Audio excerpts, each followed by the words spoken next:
You're listening to BQN. Assimilate the audio.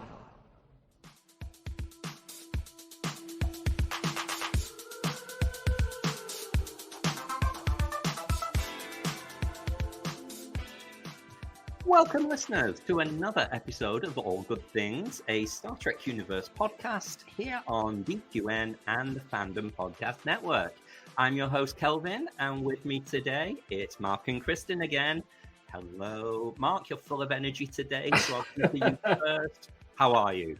I'm doing fantastic. It feels so good to be back in multiple ways. We had a new episode of Cinema Z finally drop this past week. I was just telling Kelvin, I have edited every single episode of that pod, and with the new house and everything, it's taken me a while. But thankfully, the next episode will be entirely edited by Matthew Jennings. So I'll have a little bit of time. So award-winning Matthew Jenkins is starting to pull his weight, is he? Oh, he always pulled his weight. He brought the fun. And Kristin, my love, how are things up in Canada? Hot.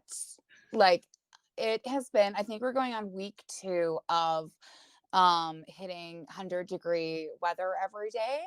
And it's too much. And then, of course, now the fires are starting to rear their very ugly heads. So my thoughts and prayers are with the people around the province who are being affected by our wildfires. We're lucky that as of yet, we're not. So we're holding fast that we'll be okay this year. Wow. Wildfires are obviously quite extreme, but are these quite normal temperatures for you guys in summer? Over the last 10 years or so, unfortunately, yes. Before that in this area, I mean, it would get warm, but 30 was sort of where we capped off. So the temperatures have continually just been getting hotter and hotter each year. And the fire risks are like, it's sad. Wow. It's sad, but you know what? It is what it is. I love the firefighters in our province. They work so hard to keep us all safe. And we just had a night of dry lightning, which is the last thing an area of high wildfire needs. And I think they started like 50 fires. I was like, of course they did. Wow. So it's been a bit of a tough week. Tough week, but that's okay. I'm quite partial to a firefighter myself, it's been known. But yeah, we had 2 days of sunshine here in Manchester, so it was a lovely summer. Thank you very much. All done, but it's now back to being grey and usual temperatures you'd very much appreciate, Kristin. Yeah, I can't say that Justin and I have been like, we could just move to the UK. Yes, you could. Oh, dear. Right. Okay, well, from wildfires, let's move on to things that we're feeling a little bit more grateful for, shall we? Great joy and gratitude. So we're going to pay homage to anything Trek related or Trek adjacent that may have brought us a little bit of pleasure or happiness this week. So, Mark, what's had you smiling this week, apart from not editing? Prodigy. I'm really enjoying the new season of Prodigy. I love the Doctor. It's sort of fun seeing his character grow even more through this new series. I love the callbacks as usual with that show. They do an excellent job. And actually, I just discovered that my neighbor 2 doors down is not only a huge Star Trek fan, but a huge Prodigy fan and Lower Decks fan. And we've discussed both Prodigy and Lower Decks in the last week. And this episode that we're talking about today, is one of his favorite Lower Decks episodes. So, I love that. Yeah, I love it. You've got a Trekkie neighbor in your new house. I love it. Where are you up to with Prodigy? Just so I know kind of what to say, what not to say. I've only got 3 left. Well, I'm trying. There's not going to be. I mean, who knows if they'll get a season 3? So I'm taking my time and I'm watching one every sort of couple of days, and I'm on episode I think I just finished episode 4. So all right, okay, yeah. I will keep it zipped. Wonderful. And how about you, Kristin? You were nodding along there. So have you managed to access Prodigy in Canada? Yes. and watched just a couple of episodes. Still had a couple of technical problems trying to get it going, but I love it. It is really good. So yeah, I what are with these Trek cartoons just being amazing and having really good themes. The music in them is just top notch. So I've really appreciated that. I think we must only be a matter of weeks then of all catching up, and we're able to maybe do an escape pod on season 2 of Prodigy. It's just so good. My partner James was saying he thinks it's the best season of Star Trek that we've had in recent years. And I was like, better than season 3 of Picard. And he's like, yep. Ooh, that's a spicy opinion. It really is. So you've got some great stuff coming, and I won't say any more. But away from Prodigy, what's bringing you a little bit of great joy and gratitude, Kristin? I got to make a nice little order at this online geek shop called Her Universe, and they had all of their Trek stuff on a pretty good discount. So I have a little fun package of stuff coming to me this week. So I ordered a red like sweatshirt, which I'm not going to be able to wear for quite a while. But then I got a Klingon water bottle and a like a red uniformed coffee mug and a cute little just Next Gen t-shirt. So I'm really excited for this it's supposed to be here on Tuesday. So nice. I'll wear my new t-shirt next week. Very Star Trek Generation themed. Doesn't arrive till Tuesday. Yes. Give them a shout out again. I don't recognize that store. Who are they? Yeah, they're called Her Universe. And it really caters to female, or those who identify as female, geek fandom wear. So they have all sorts of different genres that you can tap into, and they have quite an impressive little group of Trek stuff, including like not just the LGBTQ IA plus flag, but they have the flags for like bisexual, lesbian, all of that, transgender. So you can get the specific flag that you want on your shirt, and it's behind a silhouette of different Enterprise ships.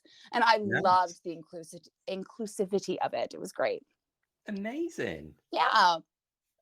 Well, mine's almost like a preview of what's going to bring me great joy and gratitude. But this time next week, I will be at the UK's Star Trek convention, which is Destination Trek, which is in the lovely seaside town of Blackpool this year, which is not a million miles away from me. It's only about a 30-minute car drive.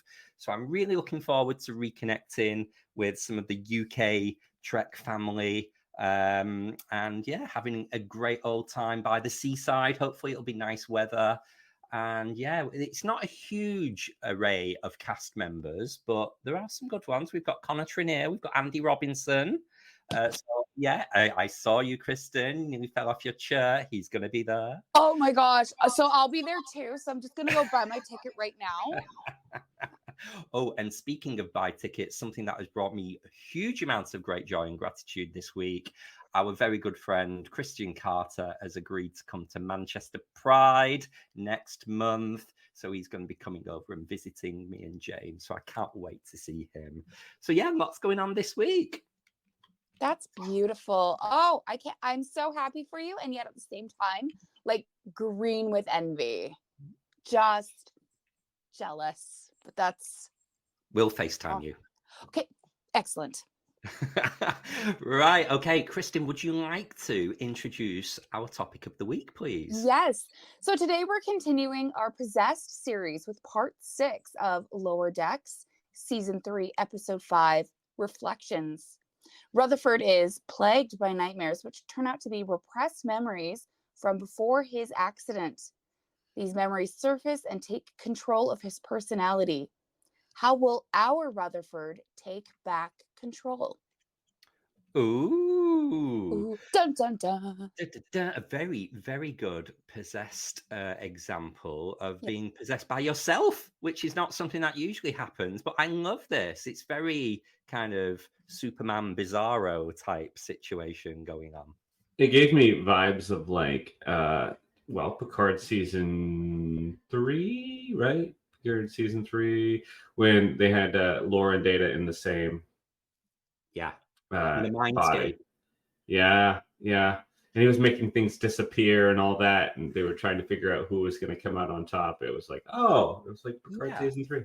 I thought that this morning when I did the rewatch, and I was trying to figure out which came first. But if this is season 3 Lower Decks, I'm guessing this was before Picard season 3. So if you enjoyed the Data and Law scene, it was stolen from Lower Decks. Okay, so let's start off with a little bit of an examination of young Rutherford. I think that's the accepted term for this guy. I didn't know if it was evil Rutherford or it's certainly not Mirror Universe, but he's just a bit of a douche, let's face it.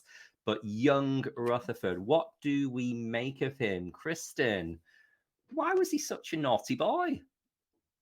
You know, I think, I don't know if he was naughty or if he just had that youthful fervor to him that sometimes does get beat out of us as we age, where he has this feeling where he can take on and do anything and he is completely impervious to harm or any sort of real repercussions to his actions. And, you know, I was watching, I'm thinking, I can't say that at that age I was exactly the most thoughtful person with my actions, and I did some stupid stuff too. But yeah, I don't know if I'd call him evil. I think he was just brazen, is maybe Brazen. I brazen. love that. Yeah, and I think he was just doing what he wanted to do, and he wasn't really thinking about other people. So my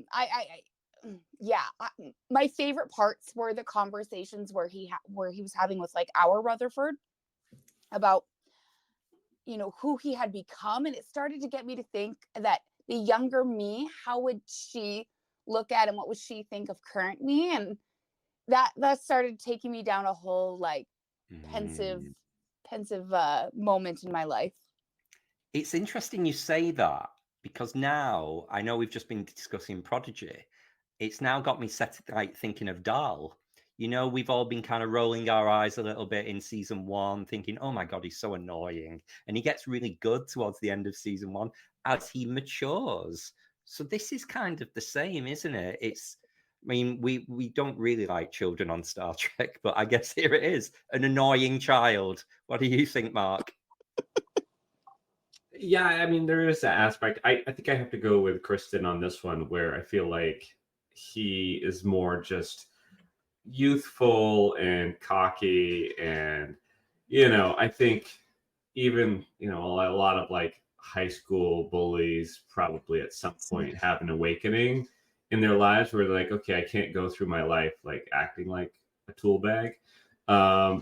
Some of them never get to that stage, but there are plenty that do at some point evolve, and then, you know, they go through life's experiences and they become mellower, better humans, you know. And this is what has happened to Rutherford. You know, he was this cocky, brash, sort of ignorant prick, and, you know, he grew and changed, somewhat outside of his control, but still, he grew and he changed. So Yeah, I really liked I suppose it's quite late on in the episode, but that message of where good Rutherford imagines his friends when they're on the Delta Flyer and they all become a crew.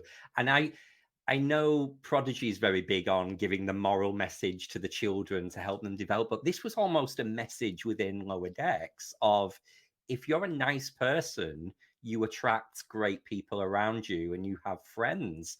And it got me thinking, if Rutherford didn't have his accident, what would he be like if he was on the Cerritos? Would he be friends with these people? I mean, I might imagine him with Mariner, but certainly not with Tendi. What what do you think? Well, how do you think Lower Decks would be if we got young Rutherford as like the permanent character? Do you think he'd be dating Mariner? Who knows? I mean, he might have had more success with Barnes. You know, the Trill at Ops. Yeah. Yeah. I think their personalities would have been too much to hold in one relationship. That would be just a lot. And I don't think Rutherford would have the success on the Storytales that he has with that attitude. No, and I really loved the allegory as well of your chosen family coming to your rescue. And I think that for a lot of us, our chosen family is so important. That I saw that moment and I got a little emotional. I thought it was an absolutely beautiful moment. It's the way they played the theme tune over it as well. It really made it hit. It did. Yeah.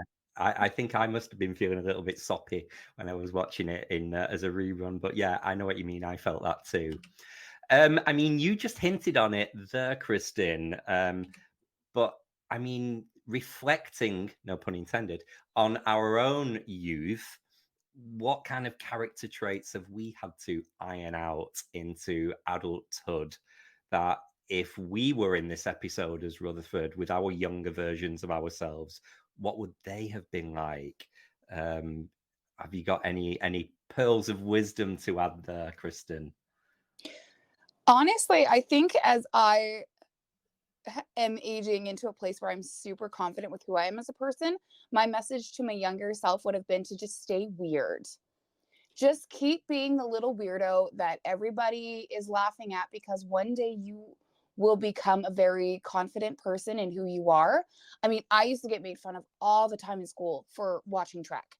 I used to get made fun of for, being I was a little bit goth. I don't know if that surprises anybody, and that was a big thing to get made fun of. So trying to like change that about yourself. But now here I am, a 40-year-old goth who now watches Star Trek and is on Star Trek podcasts. And it's the best thing that has ever happened to me other than marrying Justin. And so I would just say to her, just stay weird. Just don't buy into what they're telling you about this is how you have to be. Just do what you like and you will love your life. So amazing. We've gone a little bit RuPaul's Drag Race final where they say, and what would you say to 15-year-old? So carrying on that trend, Mark, using this episode's analogy, what messages would you give to 15-year-old Mark White? Appreciating the moment that you're in as you're going through things, looking for the joy in each day, in each moment, in each adventure that you're going through. But look for those moments of joy because they won't come again. Yeah. That's nice. That's lovely. I think mine would be conscious of how you treat people on your way up, because you will meet them again on your way down. So kind of investing in relationships a little bit more, don't see people as kind of disposable, and yeah, just be a nicer person and be conscious of what you're putting out there and what people will think of you. Which was Baby Kelvin kind of a dick? Oh, absolutely. Yeah, he was horrendous. Really? Baby Kelvin worked on the Manchester gay scene for 20 years almost. So yeah, I mean, there's still some elements of him in there, but I try to repress them a little bit. Oh, that's crazy. Hopefully you see me to be. Because when I think of you, Kelvin, like just pure light and joy comes to my mind. Like you were just such a lovely. So to think that is the true, then you're like a parallel then to this episode, because I never would have expected that to have been sort of where you're coming from. So wow. Well, I mean, it's lovely to hear that. I mean, if my implant starts flashing red, be careful. You're going to get him. As long as just good, Kelvin, remember, just start punching yourself in the head and that will help. I will indeed. I will indeed. So, in this episode, Rutherford had to beat himself in a race to assert dominance. Now, I mean, this aspect of the episode didn't really resonate with me because I'm not into, fast cars, races, etc. Was that your cat meowing? I'm so sorry. That's fine. We've been known to have Murphy guest on the show as well from time to time. So animals and pets are welcome. So yeah, we have this aspect of a race, and who wins the race is the one who is dominant. Didn't resonate with me because I don't like fast cars, Fast and the Furious, all of that jazz. And got me thinking, if you were locked in battle with this version of yourself, what would the task be that you would have to beat yourself in order to come out on top? So, Mark, what would your race be? I think it would be creativity in some regard. I think that it would be maybe painting something, coming up with something artistic. And yeah, I think that that's what life experience does. It's like you're able to grow creatively as well, because you learn to let go of a lot of insecurities and BS that maybe holds you back from making some creative or artistic choices that later in life you're like, fuck it, let's try this. And you turn, like Bob Ross said, mistakes into happy little accidents and happy little trees. And so I think that I would try to have a paint off maybe with some wine. I love that. Would that be judged on speed or quality of the finished product? Yeah. You can't rush perfection. No. Absolutely. I love that. And what about yourself, Kristin? What would you be doing? It would be like a jam off where I would challenge my younger self to either a bass off or a guitar. I don't know what one, but just, maybe not quite that. Actually, you know what? Yes, because back in the day when I first started playing, all I wanted to do was be in a metal band. And everybody said, no, your music is just for church. So all I ever did was play church music. And it was like, okay, oh Lord. I actually though, but now I finally had the confidence and support to again be weird, and I've been branching out to playing outside of the church because I'm I'm far removed from it now. But I think I would destroy my younger self in terms of like just the type of music, the groove, the response from the audience, the stage presence, everything. So, yeah. Yeah, I love that you've both gone really arty with your answers, and I feel so shallow now. Mine would be, the douchey answer would probably be something like at the gym, trying to like out bench myself or something. But I suppose the creative answer would be maybe in the kitchen. I do enjoy cooking, so maybe who could make the best Christmas dinner or Sunday roast. I will come be a judge if that happens. You're more than welcome. You just summon me through your mind and I'll show up and I will, yeah. I remember we took Amy Nelson for a Sunday roast when she was visiting this time last year. And I've never seen a more appalled American at the concept of a Yorkshire pudding, which is something we put on a roast dinner. And she's like, what the hell are these things? It's like a pancake. Oh, my God. I digress. Cool. Okay. So, young Rutherford, done, explored. We had what I would consider a really strong B-plot to this episode as well.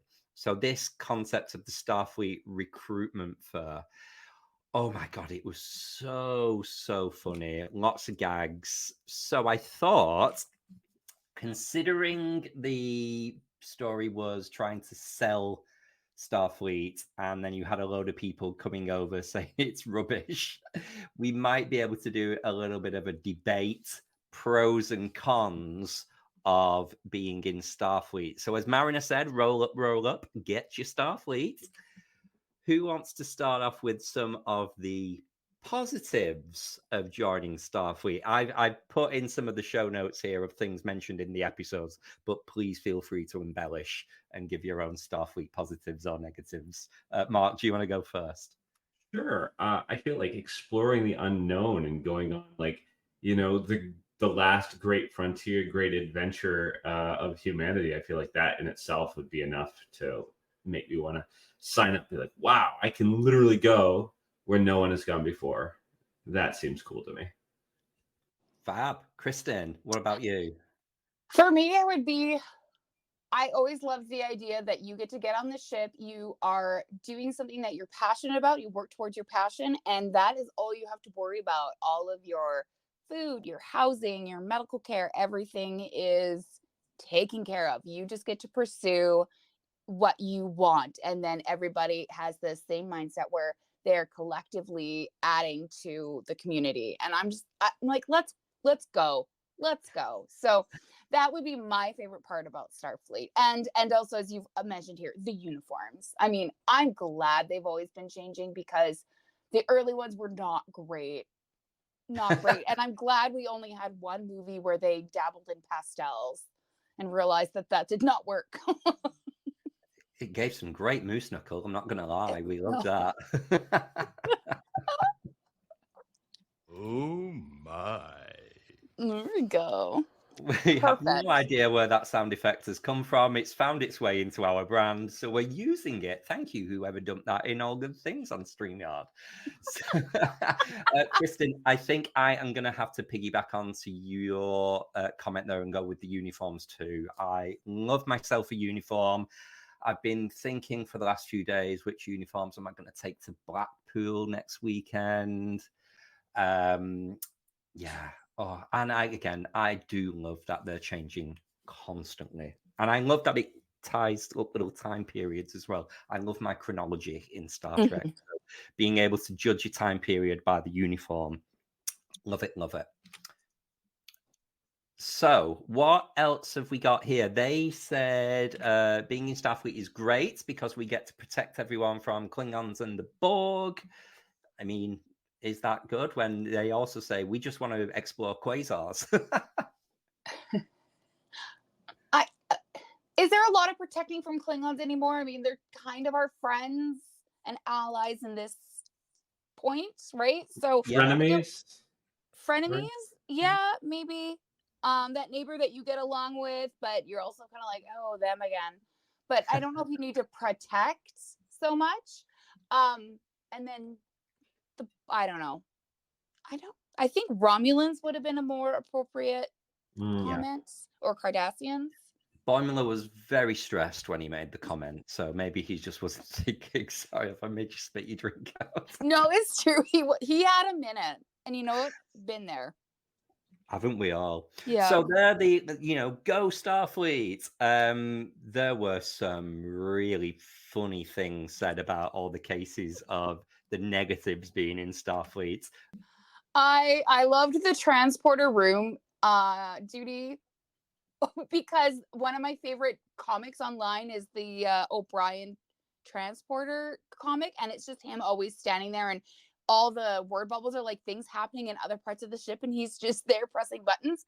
So that brought me back to that moment. I'm thinking, yes, whoever is the poor schlub who gets stuck in the transporter room With no windows. with no windows, considering, and like Boimler was right, the rest of the ship has lots of windows everywhere you go. So this is like one of the interior rooms on the cruise. I was just thinking that. Spacious balcony rooms are available. Mark, what about you? Well, Starfleet ships are always end up getting assimilated by the Borg.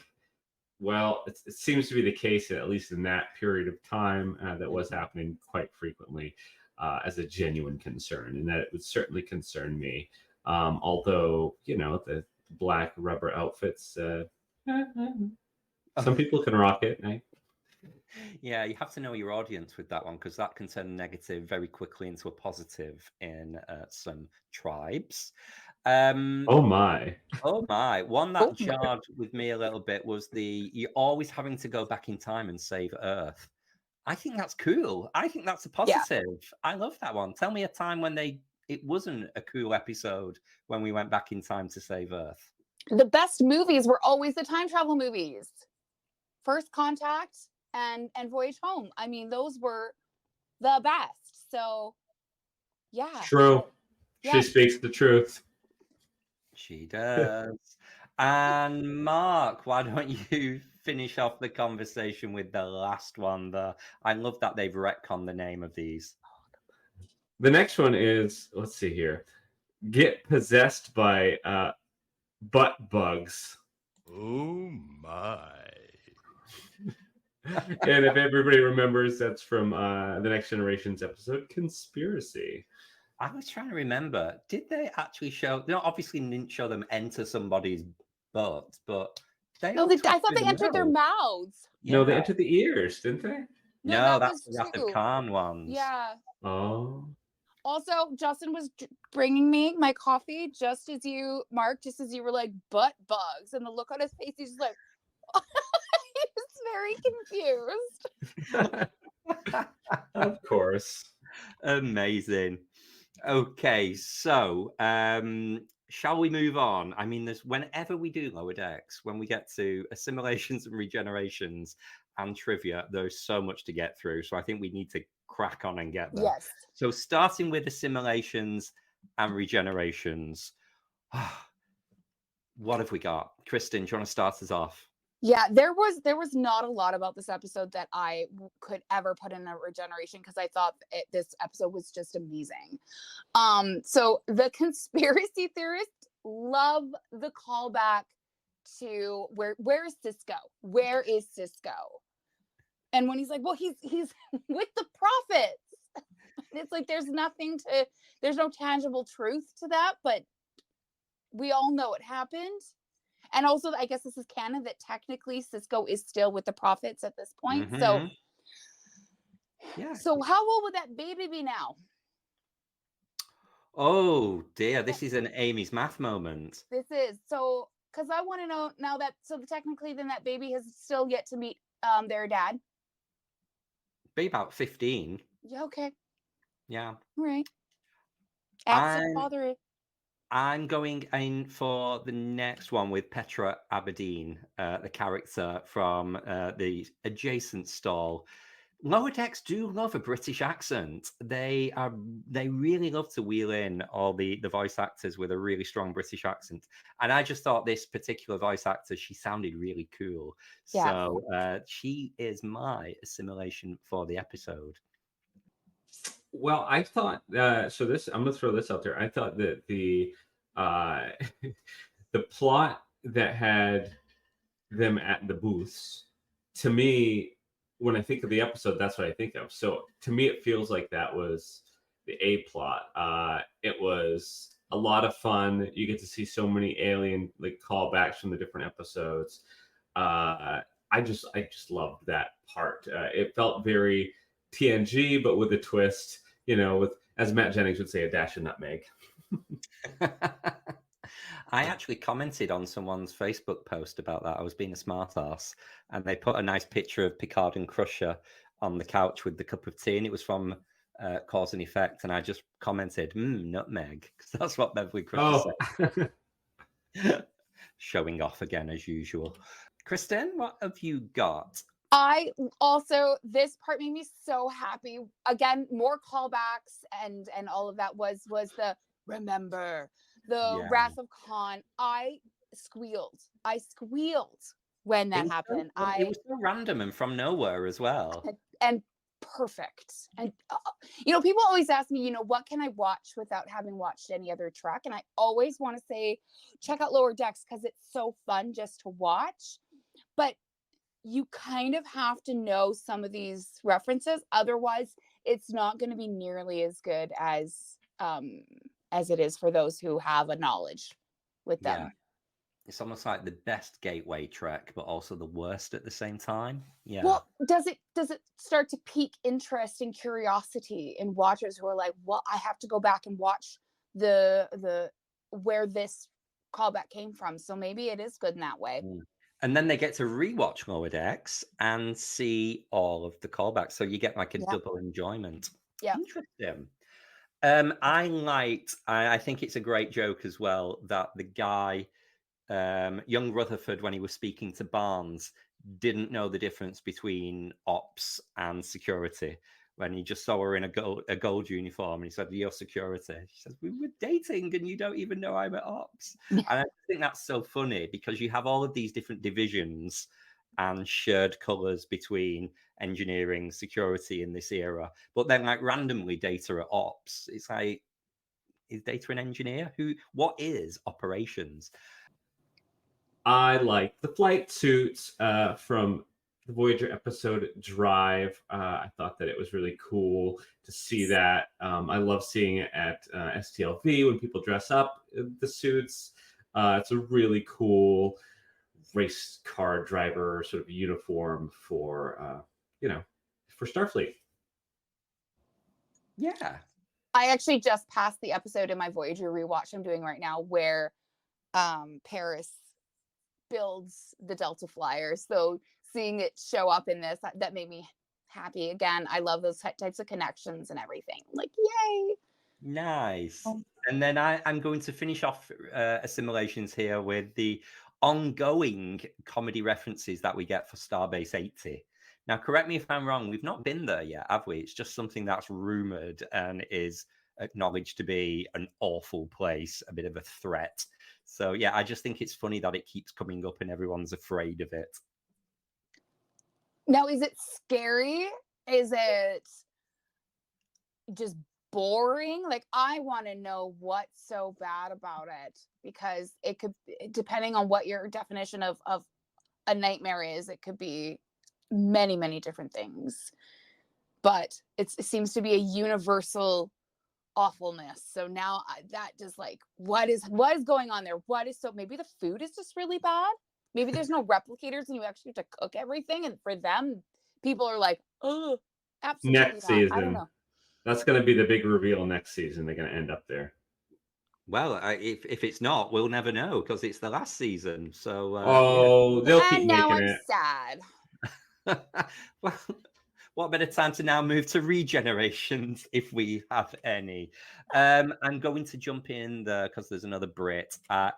I don't like this repeated reference to the Brits stealing the artifacts. It's a bit triggering to our long-standing history, pilfering everything from around the world and putting it in our museums. So yeah, it was a little too close to home for me in this episode.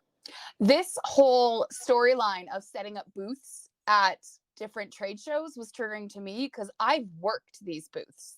No.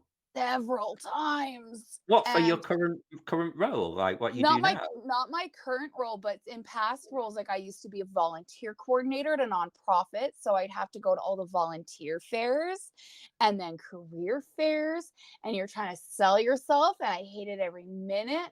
And one time my booth was right across from the pro-life booth, which I'm like, why are you here? This is to recruit volunteers. And I had to stare at his freaking photos for 8 hours. No way. Did you go full Boimler and flip the table and go at them?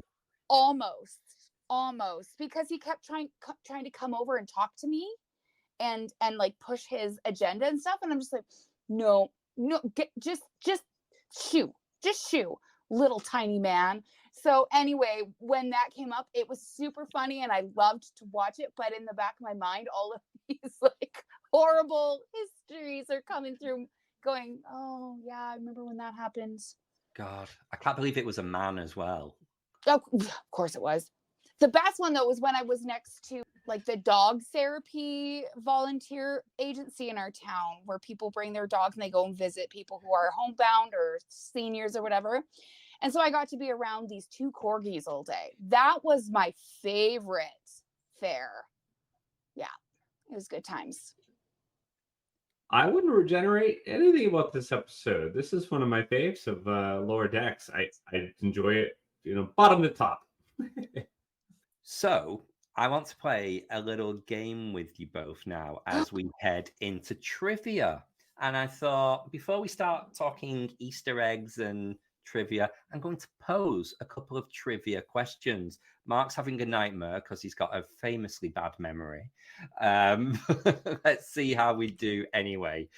So this episode features 6 different Starfleet uniforms. And apparently it's the most out of any episode of Star Trek that has had this kind of variety in either still images, worn, seen on screen, discussed, whatever. So I've not put answers anywhere in our show notes, but I have them to hand. Who would like to see how many you can guess? Kristin, do you want to reel off a few uniforms we saw in this episode? Okay, so we've already talked about one, which was the drive uniform. Yeah. Then, of course, the one that they're wearing, which are the lower deck uniforms. The normal lower decks ones, yes. Yeah. In the pictures, I believe I saw an outline of Picard, so I'm guessing that would be a Next Generation. More specifically? Like season 3-ish, like before Picard got his jacket. I believe there was an original series, like not the movies, but the original series. Yeah, with the Kirk and Spock head cut out where you put your face through it. Yeah, that's 4. Oh, she's doing well. Was there like a Wrath of Khan uniform? I don't. No, it's not on my list. Okay. That's my favorite of the whole Star Trek canon. So yeah, I'll give them to you. So we've got young Rutherford is in a cadet uniform. Oh, okay. And then you do see the kind of standard 2370s uniform, which I would call the Voyager uniforms as well in the image. So yeah, lots and lots and lots of uniforms, which is great. So that's the first trivia. That's well done. Mark, this one will really play to your memory. We had the Collectors Guild from The Most Toys on the adjacent stand, and there was a plethora of callback artifacts on that. Can you name as many things that we saw on that table? Oh, geez. I was focused on the aliens. Geez. Oh, well, okay. All right. Things I remember about the episode that were there. I'm not even going to bother with the table, but they had the cutouts of Kirk and Spock. So yes, that was a callback there. Was there a Horgon there somewhere? Oh, it's not on my list. There should have been. And then was there a model Voyager or something? There was a model ship. There was a Starship model, but I think that was on Petra's stall, if I remember correctly. Or maybe the Starfleet one. Can you remember any, Kristin? Can you throw any out there? And I hope you're both staying far away from Memory Alpha because they're listed there. Here's the thing. I watched this episode and then I watched a bunch of Prodigy afterwards. So a lot of the details did get knocked out of my head immediately. So I honestly, I don't remember. Right. But I remember it was that one alien that had the weird metal. The Palatov. Yes. When I saw him, I was like, I loved the callback to that alien being there. But I think I was so distracted by that, I didn't even see anything else. We have some like platinum level merchandise here. We have a painting of Spot, Data's cat, which is from the TNG episode Inheritance. We have a Caddiscot board from Voyager, the Naomi Wildman game. Yeah. We have the Bajoran Reckoning tablet, which also again pops up in Picard. So that one episode, a lot of use. We have that really random helmet with the like flashing police siren on, which is like real world merchandise from back in the 70s. Yes. That makes an appearance. We have the Data bubble bath bottles from an earlier episode of Lower Decks, the Embarrassment of Duplas. But my favorite is the Vulcan Stone of Gol from Gambit Part 1 and Part 2 of TNG, which I'm only rewatched this morning because I'm now finally on 2370 of my Stardate rewatch. So I thought what are the chances that I'm seeing Robin Curtis with the Stone of Gaul, and then it shows up in the Lower Decks rewatch? Oh, that's amazing. But okay, so why Exhausted. do they have one of Data's paintings? Why not? How did they get one of Data's paintings, though? Is it a reprint? It better It not be the wasn't. original. It wasn't one of the valuable ones. Yeah. It wasn't the Battle of Harus. Oh, Yeah. But it's his cat. It wasn't. If anyone It wasn't ever daughter. took a photo of my cat. You know how many reproductions he probably did of his own paintings? I mean, the guy could paint so fast because he was an android. I bet he just turned out a bunch of them for friends and gave them out at parties. Wait, I mean, Data was an android? And also, as well, a bit gloomy, but let's face it, they're worth more when you're dead. And Data's dead. Ooh. Okay, you know what? It's too But early. not. But yes. As far as everyone's concerned at the time of this episode.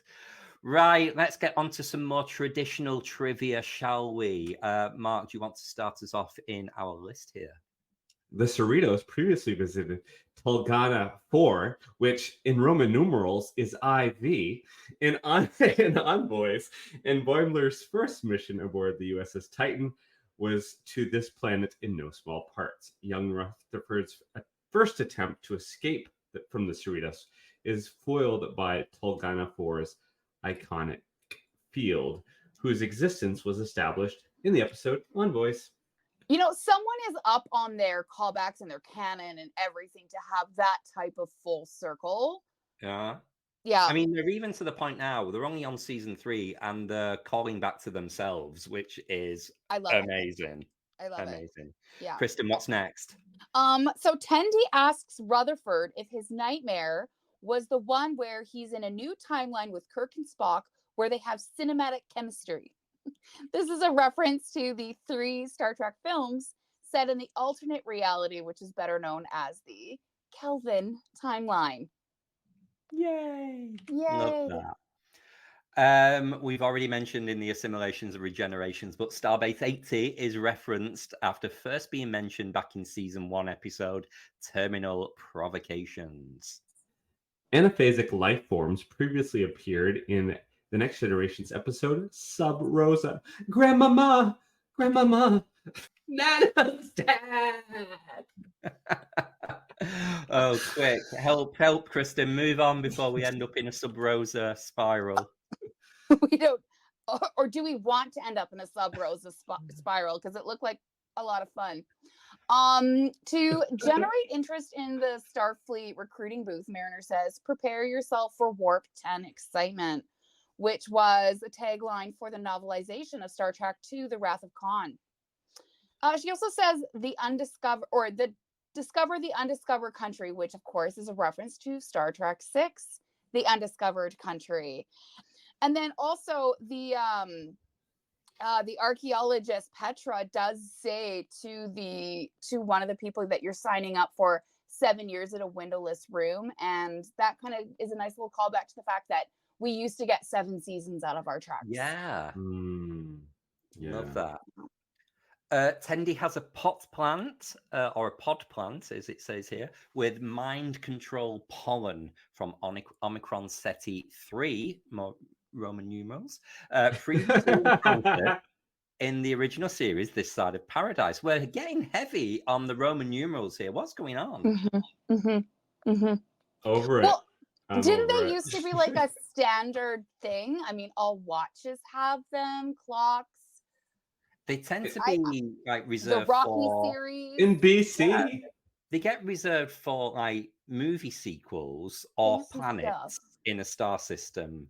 That's where you see them. Like so, Yeah. you know, Sol. What are we? Sol 3, Earth. Earth is Sol 3. Yeah. Mercury, Venus, Earth.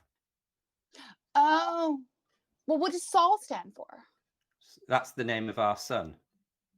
Oh, look at, I'm learning stuff this morning. They measure things in I'm Interstellar. It's coming from me. In Interstellar, they use Sol when they're talking about different celestial bodies you're visiting. There we go. Roman numerals done. And then finally, we say the computer mentions that Rutherford transferred to the Cerritos on stardate 46329.4, which would place it between the events of Voyager's Endgame and Star Trek Nemesis, which is my little continuity timeline. Oh, great. Gets me very excited. Okay, so final thoughts for the episode. Now, we are quite far into this series, so we get to do a traditional who did it best. I thought I would help people here and put in the previously covered episode the characters that were possessed. So we have TNG Power Play, which saw Data, Troy, and O'Brien possessed. We had TNG Clues, which saw Troy possessed. We have DS9's The Assignment with Keiko, Voyager's Warlord with the Doctor, and Lower Deck's Strange Energies with Ransom. Mark, who did it best? Wasn't it Kess that was possessed? You're absolutely right, but there's a jam here. Was it... the Doctor was possessed, but just in the one where he threw Kess's boyfriend. Yeah. No, I've totally misread it. It's Warlord is Kess and Warhead is the Doctor. Oh my God, I've made an error. That will really need to be edited out for my ego. Anyway, there you go. It happens. Oh my goodness. And who's the winner of the Trexperts quiz and not me? Well, you apparently. Davey's new season starting very soon. So yes, we have Warlord with Voyager, Kess possessed, and then Lower Deck Strange Energies with Ransom. So yeah, there we go. Mark, who did it best in this series? TNG Power Play. Oh, straight in there. Any particular reason? Yeah, I think it. Well, I mean, this was early on, obviously, with TNG, and this was an episode where you really got to see Brent Spiner flexing some acting chops outside of Data, really, for the first time. You got O'Brien came into his own more as being like one of the main characters that is involved more. I think this might have been one of the first episodes where he had a substantial amount to do. And then, obviously, Marina Sirtis, typically she's like, oh, I have a feeling or whatever, I sense a great disturbance in the force or whatever the fuck she says. But you can bleep that out. But the thing is here she really gets to come into her own and play this powerful entity and is really in charge of the other two and flex some acting chops. So you get all of these actors getting to really showcase their talents in this one episode. And I was here for it. And it was legit scary. It's a brilliant episode. Fully appreciate that answer. What about you, Kristin? What are you going for? So Power Play would also have been my first choice, but since we've just talked about how great the episode was, I'm actually going to go with my second one, which would have been The Assignment. And kind of the same idea is people don't seem to like Keiko O'Brien. Fine, she's a polarizing character, but I thought she was so good in this episode. Just how on the one hand she was so evil and sinister, but then all of a sudden she would go back and she had the cake and she's being all this hostess and everything. And I just I thought that episode was so well done. Yeah. So Keiko O'Brien, the character, I like Alexander Rozhenko. I want to send them up an airlock. However, the actress that played Keiko is amazing and has had this brilliant career, and we are so blessed that she was in the franchise at all.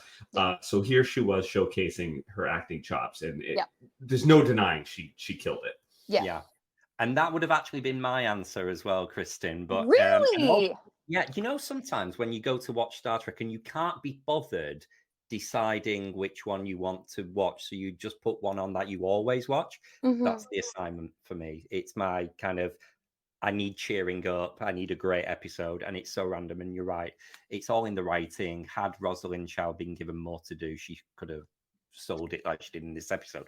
So I'm going to go down a similar route and considering you corrected me. Thank you, Mark. I'm going to go for Warlord, Voyager, with exactly the same argument for Jennifer Lean. Yeah.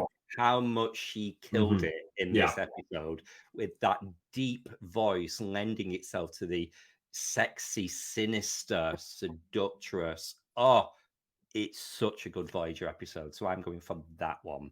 Yeah. So we've got TNG, a DS9, and a Voyager all in our favorites. Balance in the Force. I love it.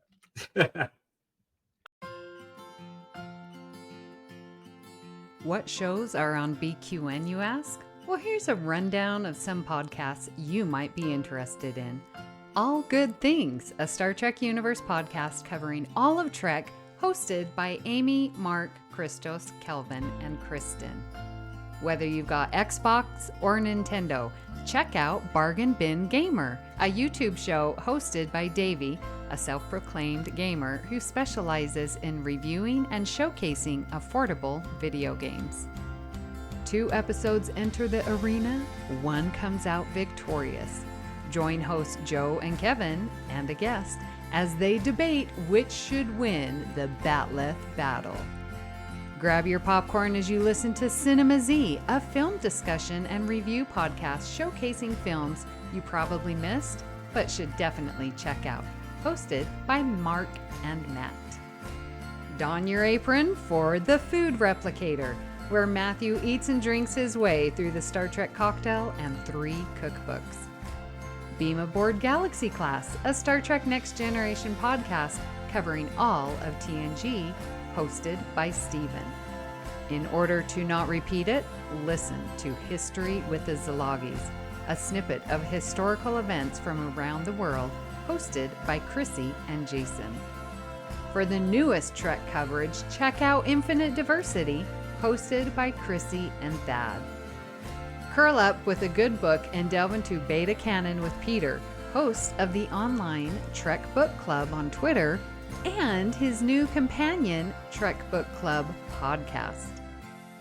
Test your Trek knowledge with Treksperts Quiz, a Star Trek quiz show hosted and written by Davey. Whether you're a member of Starfleet Federation or Planetary Union, go check out Union Federation, covering current Star Trek and the Orville, which we all know is really a Trek show, hosted by Kyle, Kevin, Amy, and Haley. Head over to YouTube and watch The View Screen live on Sundays, your Trek-inspired talk show hosted by Kelvin and Amy, with Season 2 starting in September for a 10-week run. Spill the tea with Christos while he discusses current Trek news and events and explores the world of fandom via guest interviews, all with a LGBTQIA+ perspective on What's the Tea-Bab. And for our Patreon members, we have The Hive Mind with monthly script readings, Let's Fly, a Discovery reaction show, It's Green, a cornucopia of topics, Amy's Math Moments, a quick look at math moments in Star Trek. We know you have a choice of podcasts to choose from, and we thank you for listening to BQN. Assimilate the audio. Kristin, would you like Yes. to tell us what are we doing next week? It's a biggie. It is a biggie. Y'all, next week is time travel, and we're doing part 9. Woo!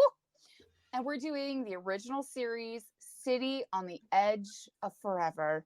Perhaps. Ooh. I know. actually remember this. This is such a good episode. I am so ready to do a fantastic rewatch this week and revisit how amazing this episode was, especially for the time it came out.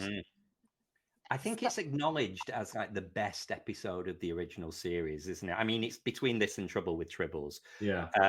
In terms of, what people consider, everyone has their favorites, but I would have gone Space Seed. oh, there But- we go. Yeah, there's so many. But yeah, I will also like to throw out there as well, in terms of excitement building for next week. We also, if calendars are to be believed, we have the return of Amy Nelson next week after an extended absence. So we look forward to welcoming Amy back into the family. Back from her travels. Indeed. So we would love to hear what you thought of today's episode, and we hope you'll join us on our Facebook group, the BQN Collective, or on our Discord server to continue our discussion there. You can also reach us at All Good Pod on Bluesky. Please make sure you follow the network on Bluesky and Instagram at BQN Podcasts. We've also partnered with our friends at the Fandom Podcast Network, where you can find us by searching the master feed.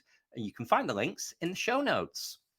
So, Kristin, where can people find you when you're not at the recruitment fair table, going full Boimler, flipping it over, and beating the hell out of a pro-life man? Oh, yes. You can find me on Instagram at kstrats. I am on Facebook at the BQN Collective, though I am not very active on social media these days, or even anything. I realized the last photo I took in my phone was July 3rd. So that was a while back. A picture of you enjoying a lovely glass of wine a couple of days ago. So that was yesterday. And then before then, the last photo I took was July 3rd. Wow, so, come on, girl, get on it. Yeah, I know, right? And then I am also, of course, on Reddit at user Garrick's Fan Club. So yeah, you can find me there as well. And Mark, where can people find you when you're not being banished to Starbase 80? Oh, I probably would be, for sure, without a doubt. I'd be out there with a toothbrush, scrubbing the hull. I don't know. So when I'm not doing that, you guys can definitely find me in the BQN Collective Facebook group. I do post there fairly frequently. And you can find me on Bluesky at MW207, I think is my Bluesky. Yeah, okay. And because I'm on there so much. And you guys can find me also on my other podcast I've mentioned here, Cinema Z, where I discuss films with my friend Matt Jennings. We talk about films that you probably missed, but should definitely check out. And Kelvin, where can people find you when you're not having a jolly old bake-off, great British baking show with your young self? You can find me and my soggy bottom online. You can come onto the socials and get me at Kelvin's Timeline on Instagram and the place that shall not be mentioned. Or you can find me on Facebook on the BQN Collective Facebook group. If you would like to help us keep all of our shows coming to you each and every week, you can become a patron of the network on Patreon. Just for $1 a month, enjoy on our Let's Fly reaction script readings and enjoy special Patreon-only shows of Itchreen and Amy's Math Moments. Visit patreon.com/BQN to get all the details and you watch your messages. If becoming a patron isn't your thing, you can still support the network and the shows by sharing our posts on social media, talking about it with your friends, or hitting the like and subscribe buttons on Apple Podcasts or wherever you get your podcasts. Leave us a star rating and a written review. That'll help others to find the show. At this time, we would like to thank our very own associate producers, Mahendran Radhakrishnan and Davey Seastrum. A special thanks to Graham Kelly for our opening and closing music, and Mark White for our artwork each and every week. Thank you for listening. We hope you'll join us as we continue to search out all good things. Oh, it's all done. Is it 5, 6, 4. 7, 8, 4? Four. I don't fucking Roman numerals. Just write the fucking number.